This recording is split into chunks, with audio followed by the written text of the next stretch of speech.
The afternoon sun slanted through the tall, arched windows of the hotel lobby, casting long, lazy shadows across the floor that was polished to such a high shine it looked like a dark, still lake. In the very center of this lake of marble sat a large, potted fern, its leaves so perfectly green they looked almost artificial. The air itself felt expensive, carrying the faint scent of lemon-scented wax mixed with the quiet, confident perfume of the guests who drifted through. This was a world of hushed voices and soft footsteps. A place where important people went about their business with a sense of quiet purpose. And in the middle of it all, tucked into a corner as if she were just another piece of expensive furniture, was a young woman at a baby grand piano. She was playing a gentle, flowing melody, a piece of light jazz that was designed to be heard and not listened to. It was the kind of music that filled the silence without ever demanding attention. A soft, pleasant blanket over the low hum of the lobby. Her fingers, which had known the rigorous discipline of countless hours of practice, moved with an easy grace over the keys. But her heart wasn't in it. She was a scholarship student at the city's most prestigious music conservatory, a place filled with fierce talent and even fiercer ambition. This job, playing for the guests of the Marquis Hotel, was a necessary means to an end. It paid for her small apartment, for her groceries, for the worn-out sheet music she studied late into the night. But it felt like a compromise, a slow dimming of the fire that burned inside her. Here, her art was not art. It was ambience. It was sonic wallpaper. She watched the people through the veil of her dark hair. A couple in love, whispering to each other as they waited for the check-in clerk. An elderly woman, her neck adorned with pearls, examining a painting on the wall with a critical eye. A bellman standing so still he looked like a statue, ready to spring into action at the first sign of a luggaged laden guest. They were all living their own stories, and she was just the soundtrack, a forgotten melody in the background of their lives. She felt a familiar pang of frustration, a tightness in her chest. She thought of the piece she had been wrestling with in the practice rooms, complex and tempestuous composition that felt like a storm trapped inside her. It was full of crashing chords and soaring, heartbroken melodies. It was the kind of music that made you feel something, that grabbed you by the soul and refused to let go. But that was not what the Marquis Hotel paid for. They paid for pleasant. They paid for simple. Her fingers continued to dance lightly over the keys, the soft music a stark contrast to the turmoil in her mind. She was just about to transition into another unobtrusive tune when a new wave of sound broke the lobby's calm. A group of men, probably in their late 40s or early 50s, walked in, their laughter echoing off the high ceilings and marble walls. They were dressed in expensive suits that looked a little rumpled, as if they'd been worn for a long day of meetings. They carried an air of loud confidence, of men who were used to the world bending to their will. They gathered near the entrance, talking loudly into their phones, and to each other, their voices sharp and commanding in the otherwise quiet space. The young woman tried to ignore them, to lose herself in the gentle rhythm of the music. She focused on the feel of the cool, smooth keys beneath her fingers, on the weight of the pedals under her feet. But their energy was disruptive, a jagged edge in the smooth, controlled environment of the lobby. After a few moments, one of the men, the one who seemed to be the leader of the group, ended his call with a loud final bark into his phone. He slipped it into his pocket, looked around, and his eyes landed on the piano. A slow, lazy smile spread across his face. He said something to his friends, and they all chuckled, their gazes turning toward her. She felt a familiar sense of unease, of being put on display. The man began to walk toward her, his shoes making a sharp, clicking sound on the marble floor. He was a large man with a big voice and a watch that glinted on his wrist. A small, heavy symbol of a life she could only imagine. He stopped a few feet away from the piano, his shadow falling over her hands. He didn't look at her face, just at the piano, as if she were merely an extension of the instrument. "Hey you," he said, his voice loud and casual, carrying easily over the soft music she was playing. She let the final note of the melody hang in the air for a moment before her hands stilled on the keys. She looked up at him, her expression carefully neutral. "Play us something simple," he said, with a dismissive wave of his hand. "You know, chopsticks or something. Something fun." His colleagues chuckled again, a sound that was meant to be friendly but felt like a small, sharp jab. The request hung in the air between them, heavy with condescension. Chopsticks, the most basic of piano tunes, a song children learned to plink out with their index fingers. It was a request that dismissed years of her life, of sacrifice and sweat and tears. It was a request that saw her not as an artist, not as a musician, but as a living jukebox. A novelty to be commanded for their amusement. For a brief, fleeting moment, a flash of hot anger shot through her, but it was quickly replaced by something else, something colder and more deliberate.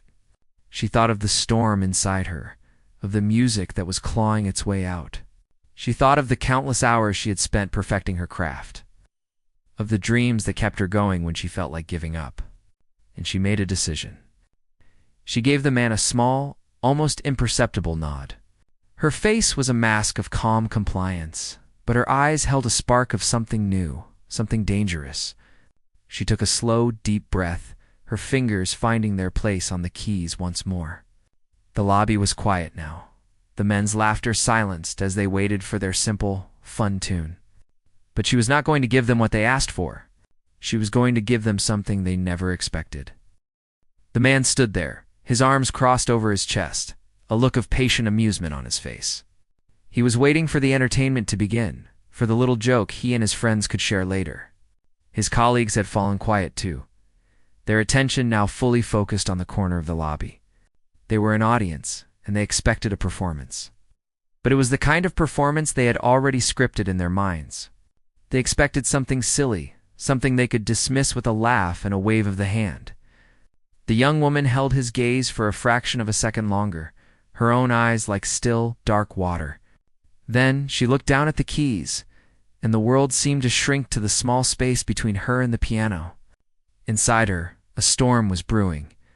It wasn't a loud, angry storm, but a quiet, determined one. The request for chopsticks had been a tiny spark, but it had landed on a pile of dry tinder that had been building up for months. All the nights of practicing, until her fingers ached. All the time she had to skip going out with friends because she had a recital to prepare for. All the moments she felt invisible, like a ghost haunting the hallways of the conservatory, while others seemed to shine so brightly.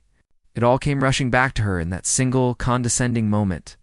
But the anger that flared up inside her was not a wild, destructive fire. It was a focused, intense flame, a forge in which a new resolve was being shaped. She was not going to play their game. She was not going to give them the simple tune they demanded. Instead, she was going to give them a piece of her soul. She thought of the music that lived inside her, the music she had been struggling to tame for weeks.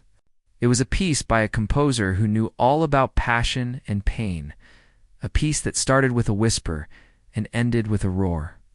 It was a musical story of struggle and triumph, of darkness and light. It was the complete opposite of chopsticks. It was a puzzle, a journey, a battle.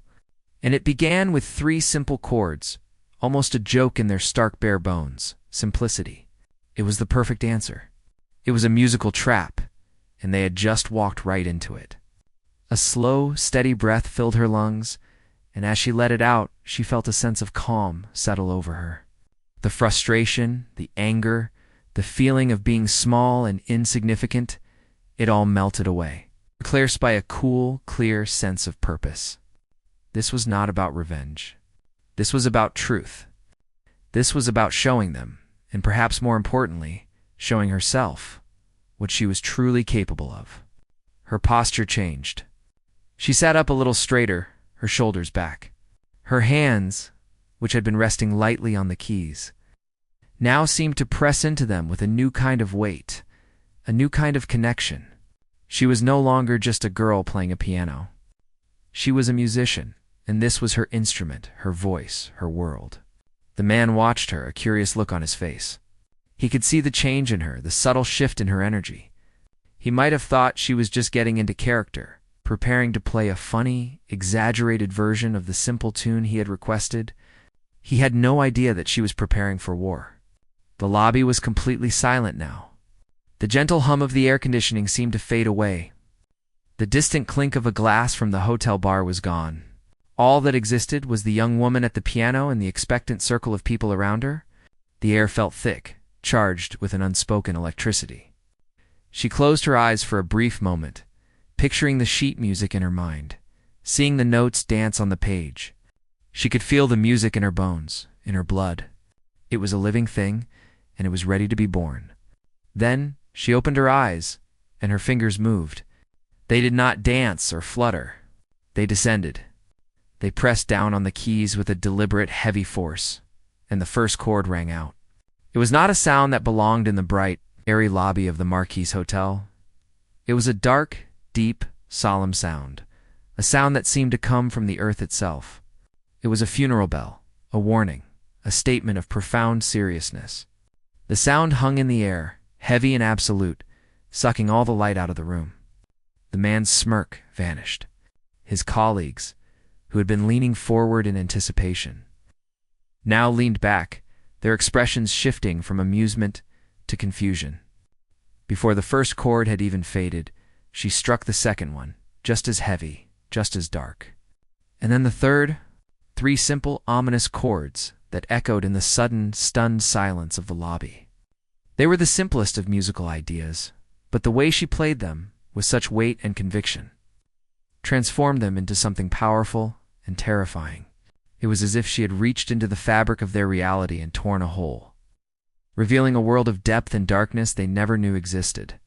The 3 chords faded, but their presence remained. The air was still, the silence now profound and reverent. The young woman sat at the piano, her hands poised over the keys. A quiet revolutionary in a world that had just asked for a simple tune. The rebellion had begun, and no one in the room was quite sure what had just happened. But they all knew that nothing would ever be the same. The 3 heavy chords seemed to suck all the air out of the grand lobby. The silence that followed was not empty. It was full, vibrating with a tension that was almost physical. It was the kind of quiet that makes you aware of your own breathing, of the beating of your own heart. The man who had made the request stood frozen, his hand half raised as if to gesture again, but the words had died in his throat. The smug look on his face had been replaced by a blank expression of pure confusion. His friends were no longer chuckling. They were just staring, their minds trying to process the sound that had just shattered their comfortable, predictable world. The young woman at the piano did not move. Her hands remained poised over the keys, as still as statues. Her head was bowed, her dark hair hiding her face, but her entire body seemed coiled, like a spring waiting to be released. The lobby, which just moments ago had been a backdrop of meaningless activity, had become a stage. Every person in it was now an unwilling audience member, their attention captured, their curiosity piqued. Then it began, not with a bang, but with a whisper. Her right hand, which had been so still, began to move. A single, clear note rang out, high and lonely, like a question asked in an empty room. It was followed by another and another, a simple, hesitant melody that seemed to be searching for something. It was the sound of uncertainty, of a quiet fear that tiptoed around the edges of the darkness the 3 chords had created. The music was soft, but it was not simple. It was filled with a nervous, agitated energy, like someone pacing back and forth in a small room, unable to find rest. The melody began to repeat itself, but this time it was a little faster, a little more insistent. A new voice joined in from her left hand, a low, rumbling counter-melody that walked alongside the first tune like a shadow. The 2 parts began to weave around each other, a complex and intricate dance. The sound was no longer just a question. It was a conversation, an argument. A bellman who had been on his way to the front desk stopped dead in his tracks. He turned his head, his professional posture forgotten, his eyes fixed on the corner where the music was being born. A couple who had been giggling together at the checking counter fell silent, their hands still intertwined, their faces turned toward the sound. The music was pulling them in, wrapping around them, demanding their full attention. The young woman's fingers began to move with more confidence.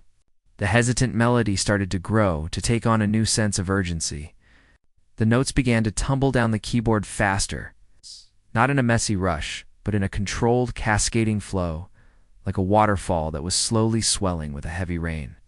It was a beautiful but unsettling sound, a sense of order on the verge of breaking apart. The man who had asked for the simple tune took an involuntary step back. His face was a mask of concentration, his brow furrowed. He was trying to understand, to categorize what he was hearing, but it didn't fit into any of the neat little boxes in his mind. This wasn't chopsticks. This wasn't fun. This was something else entirely. Something powerful and a little bit frightening. The music began to build in volume. The soft whispering notes were now clearer, more defined. The low rumbling from her left hand grew stronger, a deep throbbing pulse that you could feel in your chest. The pace quickened again, the cascading notes, now a rushing river of sound. Her right hand flying across the keys in a blur of motion. It was no longer a conversation. It was a chase. The melody was being pursued by a dark, powerful force, and it was running out of places to hide. A small crowd began to form, a silent semicircle of people drawn by the magnetic pull of the music. A hotel guest, on his way to the elevator, stopped to listen. A woman reading a book in a plush armchair lowered her book, her finger marking her page, her gaze captivated. Even the front desk clerks had stopped their work, leaning over their counter to get a better view. The world outside the piano seemed to have faded away. There was only the sound and the young woman creating it. Her eyes were closed now, her head swaying slightly from side to side as if she were in a trance. She was no longer just playing the notes on the page. She was living them, feeling every rise and fall of the melody, every clash of harmony. The piano was no longer an instrument. It was an extension of her body, a vessel for the storm that was raging inside her. The music grew louder still, the rushing river of notes now a roaring torrent.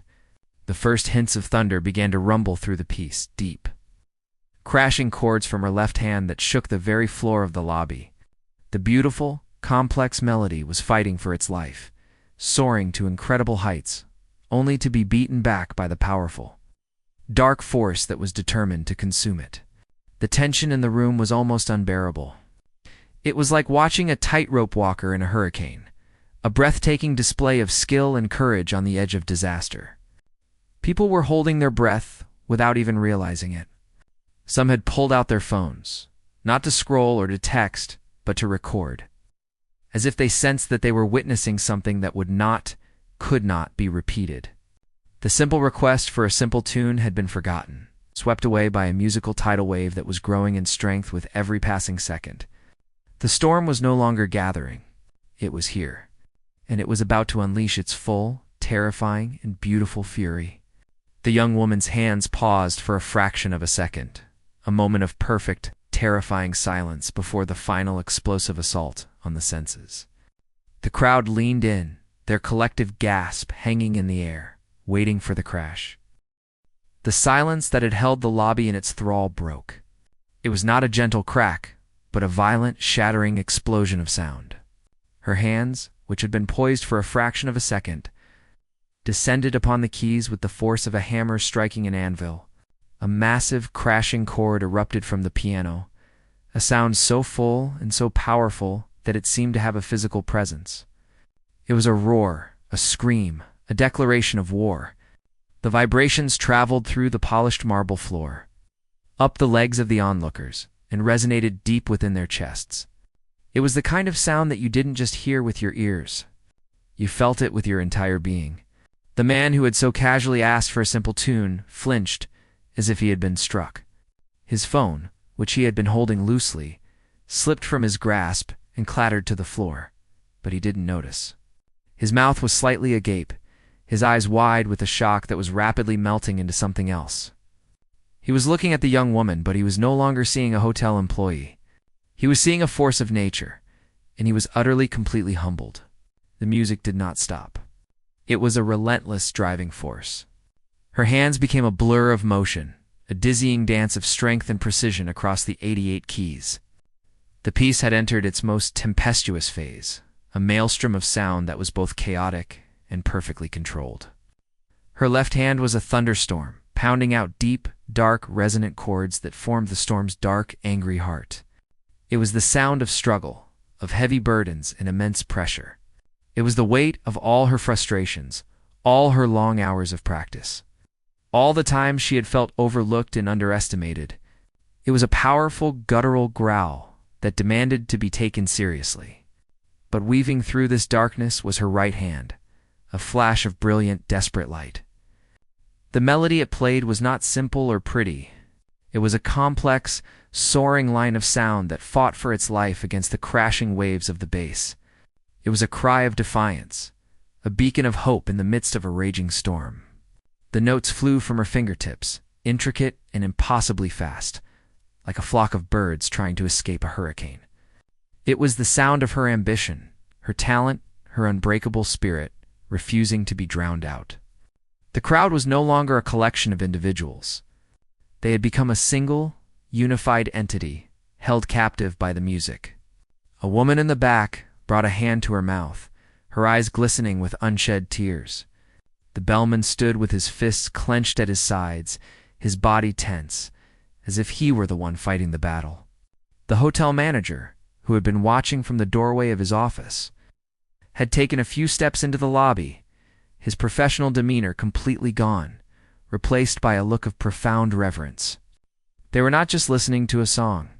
They were experiencing a story, a raw and unfiltered narrative of human emotion. The young woman at the piano was lost to the world. Her eyes were closed, her head thrown back, her dark hair clinging to the sweat on her brow. Her body swayed and rocked with the music, a vessel completely taken over by the spirit of the piece. This was not a performance. It was an exorcism.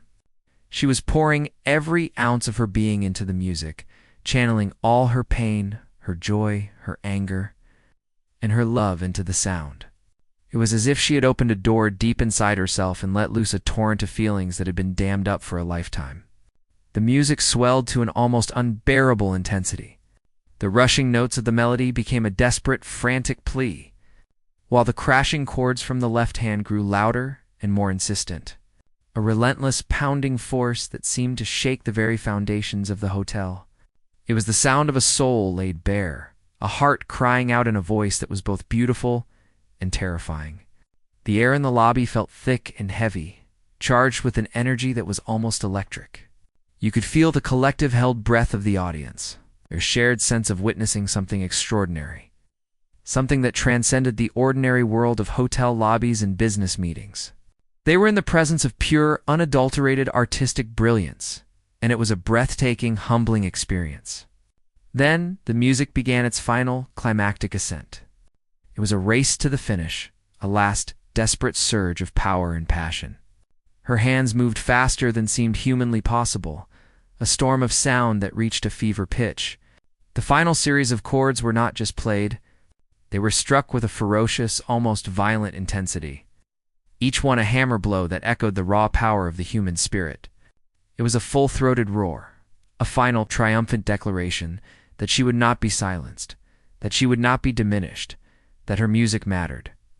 And then, as the last massive chord rang out with all its force and fury, her hands lifted from the keys, and the sound was cut off, leaving a sudden, breathtaking silence in its wake. The masterpiece was unleashed. The last massive chord seemed to hang in the air for an eternity, a final, defiant shout that echoed off the marble walls, and then slowly began to fade. But even as the sound disappeared, its presence remained. It left behind a void, a sudden breathtaking silence that was heavier and more profound than any sound that had come before it. The lobby, which just moments ago had been a whirlwind of sonic fury, was now completely still. It was as if time itself had stopped, holding its breath in the wake of the storm. No one moved. No one spoke.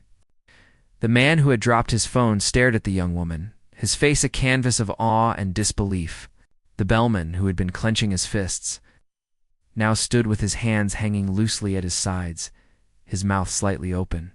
The woman in the back, who had brought a hand to her mouth, now let a single tear trace a path down her cheek. They were all frozen, captured in the powerful gravity of the moment. The silence was not empty. It was full. It was filled with the ghost of the music, with the shared, unspoken understanding that they had all just witnessed something extraordinary. It was the kind of silence that follows a lightning strike when the world is still processing the raw power it has just seen. The young woman at the piano sat perfectly still, her hands resting on her knees. Her chest was heaving, each breath a ragged, desperate pull for air. Her head was bowed, her dark hair hiding her face. But her entire body seemed to be trembling with a mixture of exhaustion and adrenaline. She was in a daze, a fog of sound and emotion that had not yet begun to clear. She was no longer in the hotel lobby. She was still lost in the world of the music, a world of struggle and passion, of darkness and light. Then, from the back of the crowd, came a single sound. It was the soft, slow clap of a pair of hands. It was hesitant at first, almost a question, as if the person wasn't sure if it was appropriate to break the spell. But then another person joined in, and then another. The sound began to grow, a steady, rhythmic pulse that started to pull the room out of its trance. It was like the first few drops of rain before a downpour. And then the downpour came. The clapping spread like wildfire, a wave of sound that grew louder and more enthusiastic with every passing second. People began to get to their feet, first one or two, then whole groups, until the entire lobby was a sea of standing, applauding people. The sound was no longer a gentle patter. It was a roaring ocean of appreciation, a thunderous, deafening wave that crashed over the young woman and washed away the last remnants of her trance. She slowly lifted her head, her eyes wide with a dawning, disbelieving wonder. She saw the faces of the people all turned toward her, their expressions a mixture of admiration, gratitude, and sheer astonishment. They were not just a collection of strangers anymore. They were an audience, and they were giving her a standing ovation. A slow, shy smile touched her lips, a fragile, beautiful thing that seemed to light up her entire face. The man who had asked for the simple tune was one of the first to stand. He clapped with a fierce, almost desperate energy, his eyes locked on hers. He was no longer the smug, condescending businessman. He was a man who had been humbled, who had been shown a world of beauty and power he never knew existed.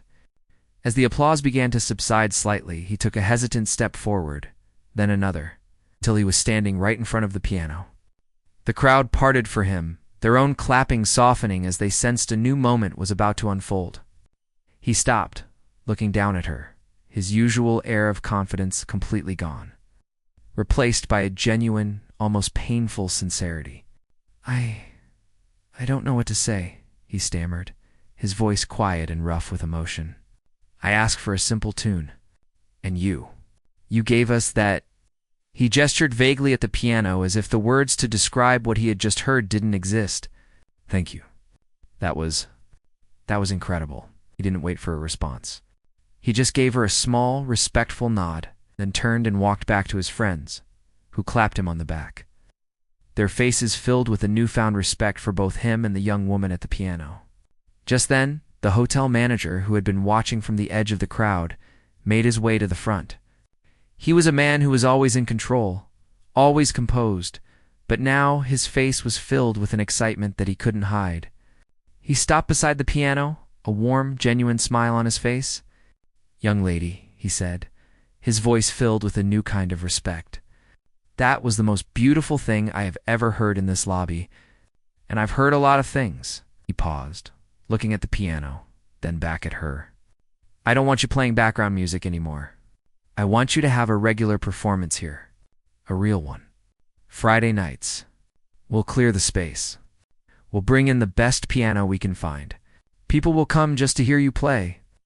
The young woman looked at him, her eyes wide with disbelief. A real performance. A real stage. It was everything she had ever dreamed of, and it was happening right here, the place where she had felt so small and invisible. She could only nod, a fresh wave of tears welling up in her eyes. But this time, they were not tears of frustration, but of pure, unadulterated joy. As the crowd began to slowly disperse, their conversations buzzing with excitement, the young woman found herself alone again with the piano. The lobby was returning to its normal rhythm, the gentle hum of activity resuming. But for her, nothing would ever be the same. She looked down at her hands, which were still trembling slightly. They were not just hands that played for tips anymore. They were hands that could create a masterpiece, that could move a room full of strangers to tears, that could change a life in a matter of minutes. She had been asked for a simple tune, a spark of entertainment. But she had given them a fire, and in doing so, she had set her own world ablaze, lighting a path forward that was brighter and more beautiful than she had ever dared to imagine. The fire inside her was no longer a source of frustration, but a guiding light, and she knew, with a certainty that filled her entire being, that this was only the beginning.